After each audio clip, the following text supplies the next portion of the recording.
Yeah, my name's Tracy Plough. I'm the CEO of two companies. The first company that I set up in 2007 is Pickle Jar Communications Limited, which is a content strategy organisation that works on behalf of the education sector. So we've worked with about 130 different schools, colleges and universities in about 20 different countries. And then last year I set up a second company called Utterly Content, which is a content marketing agency. So through that company we work outside of the education sector to help people with inbound marketing and content marketing and think about their content in new ways. That's a good question. What determines respectable online? But anyway, we know that whether they're supposed to or not, that when we're applying for jobs, employers are searching for us online. That they're looking at what we're doing, they're looking at what we're talking about. But it's not just about whether we've got a clean profile online and whether there's anything suspicious in our past that people can dig into for our social activity. But it's also a place in which it's a really, really good opportunity for us to shine as well. And sometimes we focus on the negatives of what are the horrible things they might find out, and we actually forget about what are the great opportunities for us to be seen as being a thought leader in our career, or someone who is just so passionate about our industry that we work in that we're constantly out there talking about it online.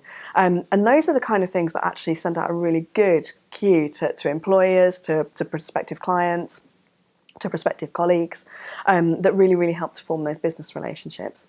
And there's a second element to that as well, and it's about the human connection part of it, because if we're just very robotic on social media and present ourselves as these kind of droids of industry or droids of business, then we don't replicate the kind of things that we do in the offline world when it comes to getting to know people and understanding them and understanding the whole person. Social media gives us the opportunity to do that, to be ourselves a little bit more.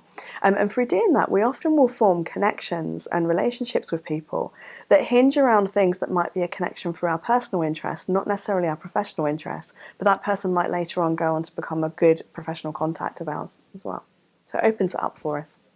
I am enormously fascinated by this notion of people who are introverts and extroverts in the offline world and how that actually plays out online. And I think for a long time people had this perception of you are very much the same person online, but I've seen so many times that that's not the case, that I will connect with people and have really kind of active relationships with them, through Twitter or something like that, because they're always talking, engaging, and really, really quite impressive.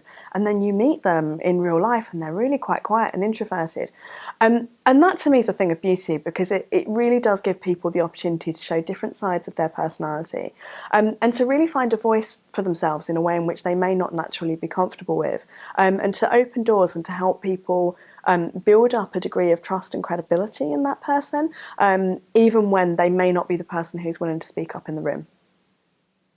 Okay, perfect. Thank you very much. You're welcome.